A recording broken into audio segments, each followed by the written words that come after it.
일어나셔서 함께 봉독하겠습니다. 빌립보서 2장 15절에서 18절 말씀 함께 다 같이 한 목소리로 읽도록 하겠습니다. 시작. 이는 너희가 흠이 없고 순전하여 어그러지고 거스르는 세대 가운데서 하나님의 흠없는 자녀로 세상에서 그들 가운데 빛들로 나타내며 생명의 말씀을 밝혀 너희 다름질이 헛되지 아니하고 수고도 헛되지 아니하므로 그리스도의 날에 내가 자랑할 것이 있게 하려 함이라. 만일 너희 믿음의 재물과 섬김 위에 내가 나를 전제로 드릴지라도 나는 기뻐하고 너희 무리와 함께 기뻐하리니 이와 같이 너희도 기뻐하고 나와 함께 기뻐하라. 아멘. 자리에 앉으십시오. 세계적으로 7대 종교가 있습니다. 발생 지역적으로 보면 근동에서 3개의 종교가 발생하였고요. 인도에서 2개, 중국에서 2개가 발생하였습니다. 인도에서 발생한 두 종교는 힌두교, 불교고요. 중국에서는 도교와 유교죠. 이 4 종교, 힌두교, 불교, 도교, 유교의 공통점은 인간이 스스로 어떤 종교의 목표점을 향해 찾아간다라는, 인간이 스스로 찾아간다라는 공통점이 있어요. 반면에 근동에서 발생한 3 종교, 유대교, 기독교, 이슬람교 3 종교의 다른 특징은 인간이 스스로 어떤 목표를 찾아가기보다는 하늘로부터 주어졌다고 각기 믿는 그 계시에 의존해서 종교 생활을 추구한다는 특징이 있습니다. 기독교에서 기독은 바로 그리스도를 한자로 읽었을 때 기독이 되는 거죠. 그러니까 우리 기독교는 바로 그리스도 예수님을 통해서 하나님께서 가장 완벽히 계시되어 나타나셨다고 믿는 것이 바로 기독교입니다. 바로 예수님께서 하나님의 말씀이시고 성자 하나님이시고 육신이 되어 이 땅에 오셔서 우리와 같이 사시다가 우리 죄를 지시고 십자가에 죽으시고 부활하셔서 우리의 죄를 사하시고 우리를 생명 바쳐 사랑하시는 하나님의 사랑을 가장 완벽히 나타내 보여주셨다 믿는 거죠. 아멘. 이 기독교 시작에 3가지 배경이 있습니다. 그 3가지 배경이 뭐냐? 종교적인 배경이 있고요, 문화적인 배경이 있고 정치적인 배경이 있어요. 종교적인 배경은 뭐냐? 바로 유대교입니다. 기독교는 바로 구약의 여호와 신앙을 믿어오던 유대인들의 유대교를 배경으로 해서 그 위에 꽃을 피고 열매를 맺었던 거죠. 문화적으로는 그리스 헬라 문화입니다. 알렉산더 대왕 이후 헬레니즘이 이 팔레스타인과 근동 전역에 퍼져 있었고, 그래서 이들은 그리스 헬라 철학 영향을 깊이 받고 있었어요. 정치적으로는 이 당시가 로마 제국의 시대였습니다. 그 당시 팔레스타인 지역은 로마의 식민지였고 로마 총독이 파견되어 있었고 로마의 분봉왕인 헤롯이 지배하고 있었어요. 이러한 때에 오늘 본문 빌립보서 편지를 작성하고 있는 사도 바울은 이 3가지 배경에서 모두 최고의 것을 지니고 있던 그런 사람이었어요. 그는 유대교에서는 가장 최고의 백그라운드를 지니고 있던 사람이었죠.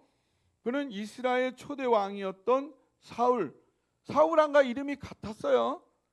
그래서 베냐민 지파 왕족 출신이었죠. 그리고 난지 8일 만에 할례를 받은 이스라엘 유대인 중에 유대인이었고 바리새인 중에 바리새인이었고 더군다나 손꼽히는 율법학자 가말리엘의 문화에서 공부한 사람이었어요. 또한 그는 어디서 태어났냐면 다소라는 도시에서 태어났는데, 이 다소라는 지역은 동서를 연결하는 중개 무역 도시였어요. 당시 대부분의 무역 도시처럼 경제적으로 호황을 누리면서 이 도시는 철학을 비롯한 모든 학문이 굉장히 발달을 하여서 바울은 유대인이면서도 그 당시에 그리스 헬라 철학에 대한 높은 식견을 겸비한 그런 사람이었죠. 그는 또한 나면서부터 로마의 시민권을 가지고 있던 사람이었어요. 로마 제국이 세계를 지배하던 시대에 이 시민권을 가지고 있다는 것은 엄청난 특권이었죠. 그래서 이 로마의 시민권을 가진 사람은 이 로마의 정치적인 일에 투표권을 가질 뿐만 아니라 시민권이 부여하는 모든 보호를 받을 수 있었어요. 그래서 이 사람은 재판 없이는 구금이나 투옥이 될 수 없었고요. 이 제수를 그 고백을 강요하기 위한 고문을 이 시민권을 가진 사람에게는 가할 수가 없었어요. 채찍질을 할 수 없었어요. 그리고 이 정당한 대우를 자기가 받지 못했다라고 느꼈을 경우에는 직접 로마 황제에게 상소를 할 수 있는 그런 권한이 있는 사람이 바로 이 로마 시민권이 있는 사람이었어요. 이렇게 바울은 그 당시 유대인으로서는 누릴 수 있는 모든 최고의 것들을 종교적으로나 문화적으로나 정치적으로 다 이미 갖추고 있는, 유대인이라면 부러울 것이 하나도 없는 모든 것을 다 갖고 있는 그런 사람이었어요. 지금으로 말하면 뭐라고 얘기할까요? 서울대를 나온 데다가 재벌 3세고 미국 시민권도 있고 뭐 이 정도 될까요? 예. 하지만 사도 바울은 이 모든 좋은 것들을 모두 배설물로 여겨서 그것을 모두 버렸어요. 왜냐하면 그에게는 그리스도 예수를 아는 지식이 가장 소중했어요. 그는 그 그리스도를 얻고 그 안에서 자신이 발견되기를 위해서는 그의 이 모든 좋은 것을 포기하고 배설물로 버려야 한다는 것을 그가 또한 잘 알고 있었던 거죠. 그래서 빌립보서 3장 7절 9절 우리 한번 같이 읽어볼까요? 예, 같이 읽어보겠습니다. 시작. 그러나 무엇이든지 내게 유익하던 것을 내가 그리스도를 위하여 다 해로 여길 뿐더러 또한 모든 것을 해로 여김은 내 주 그리스도 예수를 아는 지식이 가장 고상하기 때문이라.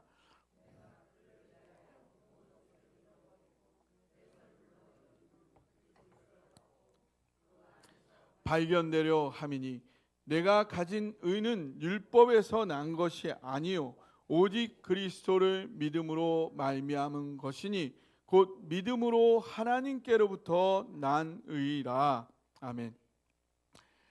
아프리카에서 가장 큰 나라인 수단은 1956년 독립 직후부터 집권층인 소수의 아랍계와 비지배층인 다수의 원주민 사이에 끝없는 내전이 이루어졌어요.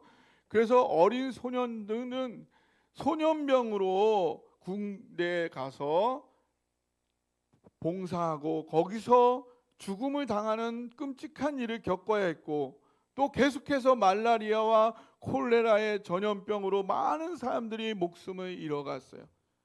이 지옥 같은 곳에 유일한 희망이 되었던 사람은 2001년 여기에 의사로 갔던 이태석 신부였어요.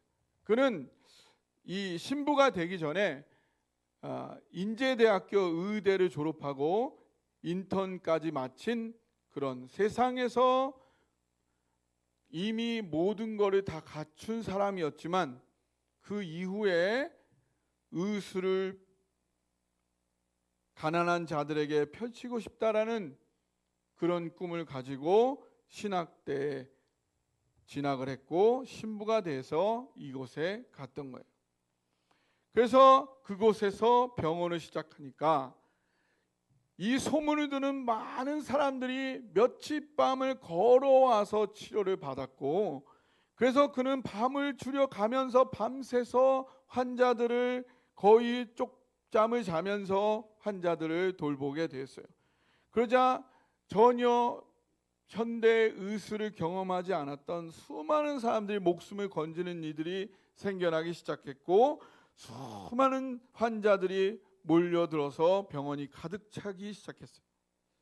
그리고 백신들을 보관하기 위해서 냉장고가 있고, 냉장고가 유지되기 위해서는 전기가 필요했고, 그래서 태양열 집열기를 설치하고 전기 혜택을 처음으로 그들에게 주었던 것도 그였어요. 그리고 그는 환자들의 아픔을 좀 더 잘 듣기 위해서 그들의 언어인 딩카어도 열심히 배워서 습득했어요. 이렇게 병원이 자리를 잡아갔을 때 이태석 신부는 소년병으로 끌려가는 이 아이들을 전쟁으로부터 더 구제하기 위해서 학교를 만들었어요. 그래서 이태석 신부가 직접 수학과 음악을 가르쳤고, 케냐에서 교사 자격증이 있는 교사들을 데려와서 학생들을 가르쳤어요. 그래서 톤즈 돈보스쿠 초중고등학교는 남부 이 수단에서 가장 실력 있는 학교로 인정받게 되었어요. 얼마 후 내전은 끝났지만 평화는 여전히 오지 않았고, 여전히 군인들이 점령하고 있는 그곳의 아침은 군대 구호 소리와 함께 시작되었어요. 전쟁과 가난에 찌든 아이들의 마음에 음악으로 치유하기를 원해서 이 신부는 35인조 브라스 밴드를 시작하게 됐어요. 총 대신 악기를 든 아이들은 남부 수단의 유명 인사가 되었고, 아무런 꿈도 가질 수 없었던 이 수단의 아이들에게 브라스 밴드는 희망의 상징이 되었어요. 이태석 신부는 초등학교 5학년 때 다미안 신부의 일대기를 읽으면서 거기에 영향을 받았는데, 이 신부는 한센인 환자들이 모여 살던 하와이 근처 몰로카 섬에서 한센인을 돌보다가 자신도 한센병, 문둥병에 걸려서 48세에 소천한 사람이에요. 그는 이 어린 시절에 자신도 그렇게 살겠다는 것을 잊지 않고 수단의 한센인들의 마음과 몸도 어루만졌어요. 그래서 톤즈 중심가에서 20분 정도 떨어져 있던 그 한센인 마을에 그가 찾아가서 거기에 집도 지어지고 지하수도 거기에 파주었어요. 그래서 그가 일주일에 한 번 거기에 유일하게 하나 있는 앰뷸런스를 타고 거기에 도착을 하게 되면 나무 막대기를 짓고 손과 다리가 성하지 않은 어른과 아이들이 몰려 나왔어요. 이태석 신부는 그들의 고름을 직접 짜내주고 붕대를 감아주며 직접 만든 신발을 그들에게 신겨줬어요. 그 한센인들은 자기와 똑같지 않은 한센이 아닌 누군가의 따뜻한 손길은 처음으로 이태석 신부로부터 느낀 거였고, 그 이태석 신부는 바로 그들에게는 사랑 그 자체였어요. 그러던 그가 2008년 11월 한국에 휴가차 입국하였고, 그때 대장암 4기를 진단받고 2010년 1월 14일 소천하게 됩니다. 하나님의 사랑을 실천하기 위해 후회 없이 살아갔던 분들이 우리나라 기독교 개신교에도 많이 넘쳐납니다. 우리나라 기독교 개신교의 별처럼 빛나는 사랑의 원자탄 손양한 목사님, 동인 동신 두 아들을 죽인 공산당 원수를 자신의 양아들 3분으로 주로 알고 있는데, 그 일이 있기 전에 여수의 한센인 수용소인 예양원에서 목회하시면서 환자들의 피고름을 직접 입으로 빨아 치료해 주신 걸로 예수님 사랑을 실천하셨죠. 요즘 최근에는 김요석 선교사님이라는 분이 계십니다. 김여석 선교사님은 독일 티빙겐 대학에서 신학을 마치시고 전라도 영안군에 있는 한센인 정착촌의 영어교회를 10여 년간 담임하시다가 현재는 선교사로 중국 오지에서 한센인 대상으로 선교를 하고 계십니다. 이분이 독일에서 공부할 때 한 신학 교수가 강당에서 이렇게 물었다고 합니다. 굉장히 자유주의 신학이 이게 경도돼 있던 교수였는데, 여러분들 혹시 이 성경을 진실로 하나님의 말씀이라고 믿고 있는 사람 있나요? 라고 물었다고 합니다. 그때 이 김효석 선교사님이 손을 들고 제가 믿습니다 그랬을 때, 당신 어디서 왔어? 한국에서 왔습니다. 한국은 아직도 샤머니즘과 원시 종교에 젖어 있어서 이걸 무조건 믿는 모양이군, 그렇게 말을 했답니다. 그러다가 그 다음 세미나에서 그 교수님을 또 부딪혔는데, 그 교수님 하는 말이 당신이 성경을 하나님 말씀으로 믿고 하나님의 존재를 믿는다고 하는데, 그렇다면 증거를 대보시오. 하나님의 존재가 확실히 있다는 증거를 대보시오. 어떻게 되란 말입니까?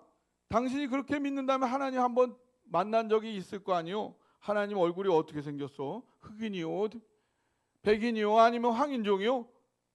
그리고 하나님 만났다면 악수라도 한번 했을 거 아니야. 손이 차갑소, 더 뜨거웠어. 근데 그때 이 선교사님은 아무 얘기도 할 수가 없어서 당황했다고 합니다. 그리고 나서 공부를 마치고 한국에 귀국해서 신학교에서 강의를 하게 되었는데, 어떤 나이 많은 목사님 한 분이 그 강의 이후에 이렇게 얘기를 했다고 합니다. 교수님, 당신 이론은 굉장히 훌륭한데, 학문은 훌륭한데 하나님에 대한 체험이 없는 것 같습니다. 이론하고 체험은 굉장히 다릅니다. 한번 그 체험을 해보면 어떤가요? 그리고 소개를 받아 간 것이 바로 한센인 환자가 있는 그런 교회였던 것입니다.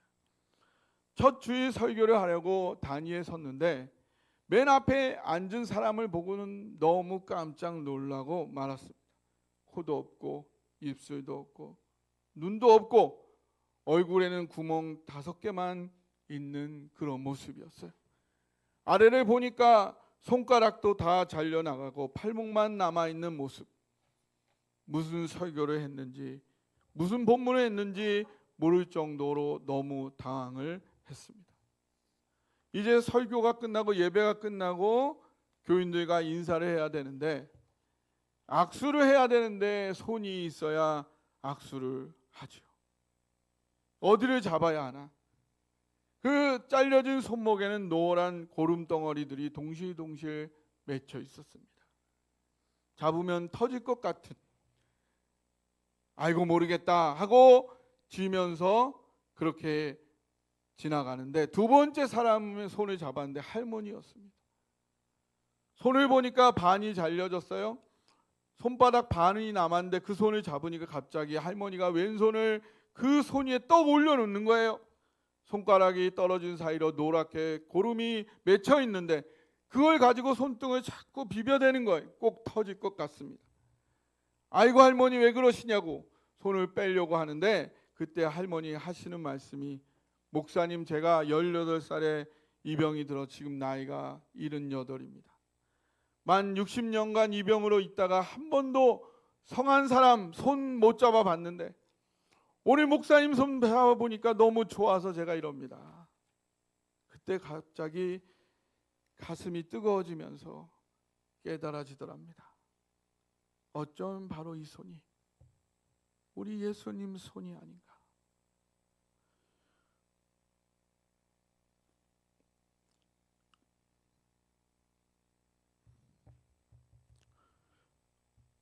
우리 예수님께서 나의 더러운 죄 때문에 십자가에 달리시고 그 고쳐 받으신 손, 어쩌면 손가락도 부러졌고 거기서 헌대도 났고 상처난, 그래서 고름도 생긴 그런 비참한 손이 바로 이 손이었을 거다. 내가 예수님 손 잡는데 뭘 이렇게 겁을 내는가? 그때 갑자기 독일에서 그 교수가 하던 말이 생각이 나는 것이었습니다. 자꾸 하나님이 살아있다고 그러는데, 그러면 손 잡아봤냐? 하나님 얼굴 봤냐? 그때 이것이 해답이구나. 여기에 답이 있구나. 우리 주님 손 여기 있구나. 깨닫게 되었다는 것입니다.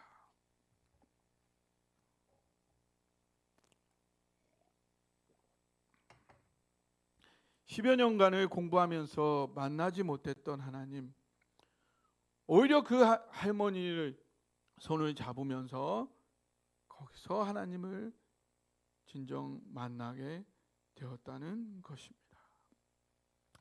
그리고 그 할머니한테 물었습니다. 어떻게 똑같이 사람으로 태어나서 어떤 사람은 시집가서 손주 볼 나이에, 할머니는 평생 이 고생하며 외롭게 사는데 하나님 너무 원망스럽지 않습니까? 그러자 그 할머니, 목사님, 나는 이 문둥병 걸린 게 얼마나 감사한지 몰라요.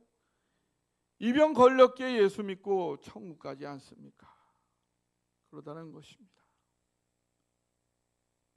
여러분, 그렇게 보면 진짜 기적이 뭘까요? 무슨 병에 걸렸다가 기도해서 낫고, 그래서 믿게 되는 것도 기적이지만, 그보다 더 큰, 더 놀라운, 더 좋은 기적은 병들지 않고도 믿는 거 아닙니까? 병들지 않고도 하나님 느끼고 기도할 수 있는 거 아닌가요? 병들지 않고도 예수님 믿고 하나님께 예배드릴 수 있는 거, 건강한 상태로 예수님 믿고 천국 갈 수 있는 거, 이게 얼마나 큰 축복입니까? 오늘 우리가 살펴본 것처럼 사도 바울, 이태덕 신부, 손양한 목사님, 김요석 선교사님은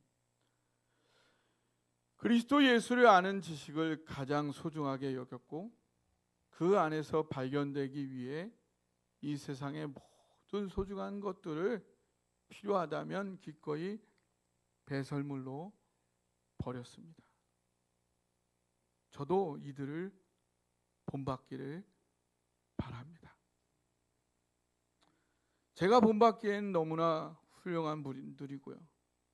아직 저는 너무 부족하지만요. 저는 예수님의 뒤를 따라간 이분들을 본받아 우리 성도님들을 최선을 다해 섬기기 원합니다.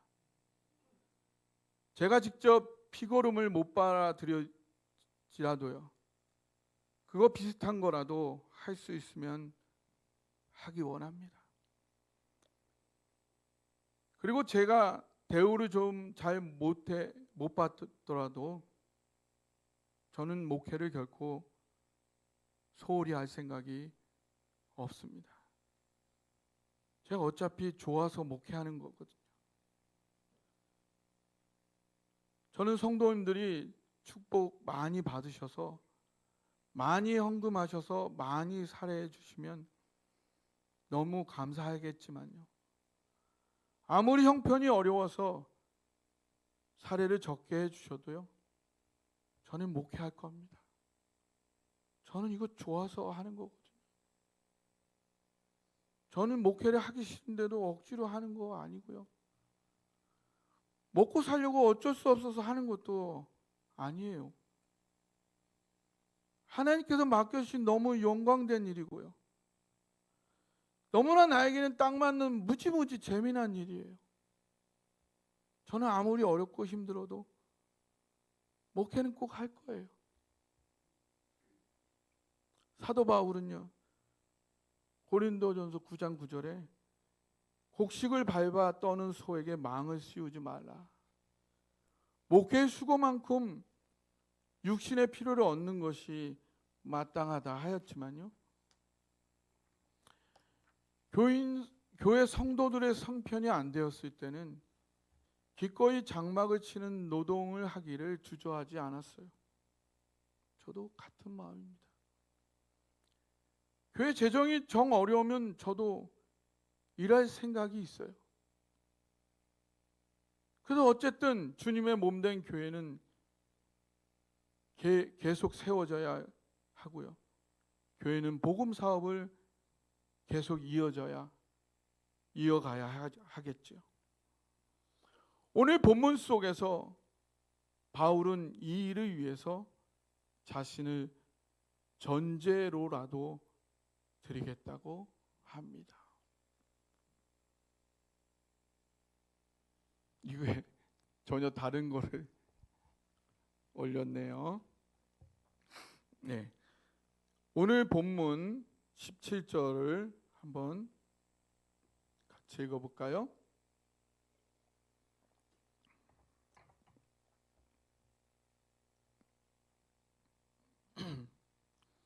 같이 읽어보겠습니다. 시작. 만일 너희 믿음의 재물과 섬김 위에 내가 나를 전제로 드릴지라도 나는 기뻐하고 너희 무리와 함께 기뻐하리니. 여기 전제는 헬라어로 스펜도인데 불 위에 올려진 그 재물 위에 뿌리는 술을 말합니다. 그 막 익어가는 불 위에 익어가는 고기 위에 술을 뿌리면 더 확 타오르겠죠. 예, 더 잘 타도록 부어지는 그 술, 그게 전제입니다. 그렇다면 여기서 주로 드려지는 것은 성도들의 삶이죠. 성도들의 삶이 하나님께 잘 드려지도록 기꺼이 내가 잘 드려지도록 내가 뿌려지기를 원한다라는 거죠. 네. 그러면 15절 16절 성도들의 삶이 어떻게 드려지는지 한번 살펴보겠습니다. 15절 16절을 한번 같이 읽어볼까요? 시작. 이는 너희가 흠이 없고 순전하여 어그러지고 거스르는 세대 가운데서 하나님의 흠없는 자녀로 세상에서 그들 가운데 빛들로 나타내며 생명의 말씀을 밝혀 나의 다름질이 헛되지 아니하고 수고도 헛되지 아니하므로 그리스도의 날에 내가 자랑할 것이 있게 하려 함이라. 아멘.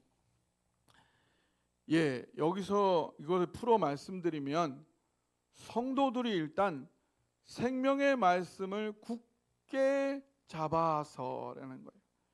여기 우리 본문에는 생명의 말씀을 밝혀라는데 집중한다는 말인데 원어상으로 보면은 hold fast. 그래서 이제 굳게 잡는다는 말이에요. 에페코라는 말인데 생명의 말씀을 하나님의 말씀을 굳게 잡으라. 잡게 되면 어떻게 되냐면 순수하고 흠이 없는 하나님의 자녀가 될 수 있는. 어떻게 해야 순수하고 흠이 없는 하나님의 자녀가 되냐? 하나님의 말씀을 굳게 잡을 때. 그래서 하나님의 심정을 깊이 누리는 성령 충만한 사람이 될 수 있는 거죠. 그러면 어떻게 되느냐? 어그러지고 거스르는 세대 가운데서 빛들로 여기 나타낸다. 빛을 나타내는 것은 빛을 밝히는 거예요. Shine as the light. 그러니까 빛들로 빛나기를 바란다. 그런 거예요. 그래서 말씀을 굳게 잡을 때에 순수하고 흠이 없는 하나님의 자녀가 되고 그럴 때에 이렇게 막 어둠이 가득할지라도 한 줄기 빛만 딱 있으면은 그냥 어둠이 촥 밝아지는 것처럼 여러분이 생명의 말씀을 굳게 잡으면 하나님의 심정이 쫙 느껴지고 성령 충만하면서 그것이 쫙 빛으로 드러나면서 그 어둠들이 확 밝아져 버린다는 거예요. 그래야 비로소 사도 바울의 다름질, 그 모든 것을 배설물로 버리고 기꺼이 자신의 삶에 헌신하여 살았던 그 다름질이 헛되지 아니하고 수고도 헛되지 아니하고 그리스도의 날에 자랑할 것이 있게 된다. 이를 위해서라면 내가 그걸 위해 나를 전제로 드려도 기쁠 뿐이다 라는 거죠.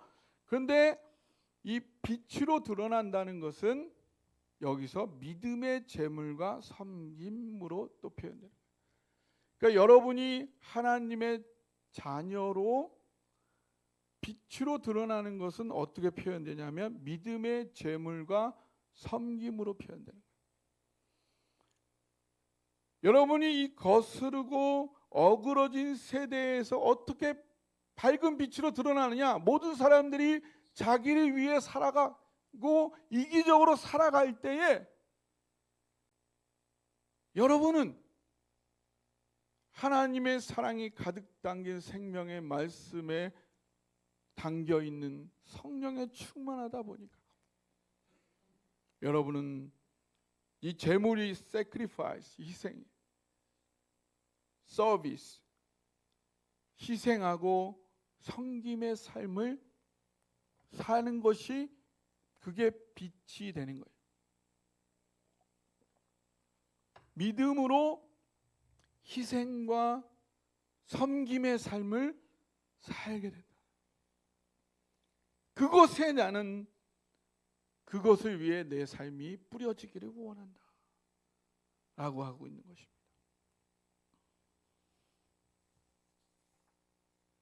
저는 이 말씀을 들으면서 이 말씀을 묵상하면서 우리 교회 가운데 저 또한 이런 삶을 소망하고 여러분과 함께 이런 삶을 소망하기를 원하면서 이 말씀을 준비하게 되었습니다. 작년에 sacrifice 여러분의 여러 가지 헌신들이 있지만 저는 우리 성도님들이 많이 헌신하고 있다고 저는 분명히 확신합니다. 작년에 보통 우리 헌금의 5분의 1을 하시던 분이 집이 먼 관계로 교회를 옮기셨어요. 그럼에도 불구하고 그 액수의 헌금을 했다는 사실은 저는 분명히 여러분들이 그 전보다 더 많이 헌금을 하셨던 것을 확인할 수 있었어요. 저는 너무 그 헌신 앞에 감사했습니다. 어려웠는데 코로나 때문에 여러 가지로 어려웠는데 더 많이 헌신하셨다는 사실에 참 감사했고 격려도 되었습니다. 그런데 이 섬김의 부분에 있어서는 고민을 많이 하게 됩니다. 왜냐? 많은 성도님들이 이제 60을 넘어 65세 또 70세가 넘어가시는데 육체로 섬기기에는 어려운 연세가 되어 가시죠. 아마 우리가 여기 교회로 이전해 와서 빗자루 드신 적이 거의 없으시죠. 손에 물 묻히신 적도 거의 없으셨을 거예요. 교회 와서. 저도 우리 어르신들이 우리 교회 오셨을 때 편하게 있다가 가실 수 있도록 최대한 노력을 하고 섬기려 합니다. 그런데 우리 교회가 섬기는 분들은 적고 많은 분들이 호랑이 선생님처럼 야단만 치신다면 새로운 식구들이, 젊은이들이 교회에 왔을 때에 교회에 적응하기에는 참 쉽지는 않겠다 라는 우려도 사실 제가 하게 되는 겁니다. 작년에도 새로운 사람들이 적게 오지는 않았었습니다. 저는 그래서 우리 어르신들이 지금까지 잘해 오셨지만 가능하면 우리가 호랑이 선생님의 모습보다는 마음씨 좋은 키다리 아저씨, 키다리 아주머니 모습을 가졌으면 좋겠다라고 부탁을 드리고 싶습니다. 우리 가브리엘라가 보통 언어민 영어 교사들이 한국에 오면요, 항공료 주택을 제공받고 월 250만 원 정도 제공을 받습니다. 근데 선교사로 와가지고 월 100만 원 정도 자기가 모금을 해갖고 왔어요. 근데 지금 방음도 안 되는 방에서 생활을 하고 있습니다. 그런데 교회 일을 도맡아 하던 노하나가 킹 받아가지고 어제 나만 일할 수 없다 해가지고 교회 청소와 설거지마저 어제 부여를 받았습니다. 일할 사람이 없어요? 개비가 고향 교회에 한 달간 갔을 때 여성교회에서 자기가 질문을 받았는데 대답을 어떻게 할지 모르겠다고 저한테 페이스북으로 질문을 했어요. 왜 교회에 많은 성도님들이 개비를 왜 교회에만 머물게 하느냐, 자기 집에 있게 하지는 않느냐, 그걸 누가 질문했는데 자기가 그거에 대답을 못 하겠다는 거예요. 그거는 왜냐하면요, 미국에는 다 이렇게 손님방이 따로 있어요. 보통 이제 2층이 침실이고 1층이 거실과 주방이고 그다음에 주차장이 있고 주차장 옆에 손님방이 보통 있어요. 그래서 제가 가면은 거기, 그리고 저희가 여름 선교사를 보냈을 때 개비 집에도 제가 갔거든요. 개비 집에 그 여름 선교사 2명을 있게 하려고 거기에 침대도 큰 거 2개 놓고 그다음에 거기에 텔레비전도 있고 그 냉장고도 있고 화장실도 별도로 있었어요. 이렇게 자기네들은 다 해줄 줄 알고 한국은 왜 안 해주느냐. 그리고 그분들이 다 멕시코 이주민들이니까 한국 사람들은 멕시코보다 더 부자인데 왜 이렇게 안 해주느냐, 이렇게 질문을 한 거예요. 저도 처음에는 막막했어요. 그래서 이제 제가 설명을 한 거죠. 한국은 집 구조 자체가 누구 한 사람 들어오면은 이 개인 프라이버시가 굉장히 유지되기 어렵다. 그래서 그런 부분이 어렵다 이렇게 얘기를 했어요. 그렇지만 개비가 여기 와서 헌신하고 선교사로 있는 것 자체가 사람들에게 너무나 큰 고마운 마음을 갖고 너의 그런 귀한 마음들을 점점 더 알아가고 있다 이렇게 얘기를 하니까 오케이 하고 그 얘기를 나누었다고 합니다. 그 얼마 전에 박성자 집사님이 바나나와 떡을 주시니까 너무 고마워하고 그거를 두고두고 얘기를 하더라고요. 그래서 지금까지도 잘해 주셨지만 좀 더 얼마나 너무 고맙지 않아요? 저희가 주는 게 하나도 없는데 여기 한국에 와서 자기가 모금을 해 와서 고생하면서 우리를 한국 사람들 섬기고 있는 거잖아요. 그래서 어른들께서 좀 더 따뜻하게 사랑으로 더 이렇게 보살펴 주셨으면 감사하겠습니다. 아무리 대궐 같은 집을 잘 지어놔도 우리가 호랑이 아저씨 같이 하면 아이들이 놀러 오지 않잖아요. 그러면 결국은 찬바람 부는 싸늘한 공터가 될 수밖에 없지 않겠습니까? 그러나 우리가 키다리 아저씨, 아주머니가 돼가지고 모든 마을 아이들이 다 놀러 와서 수염도 잡아당기고 거기에 똥도 좀 싸고 그렇게 하더라도 마음껏 와서 자기네들이 어린아이들이니까 철이 없죠. 그래서 그들이 막 놀러 올 수 있는 그런 자리가 될 때 거기 꽃피는 동산이 누구나 다 놀러 올 수 있는 그런 동산이 되지 않을까요?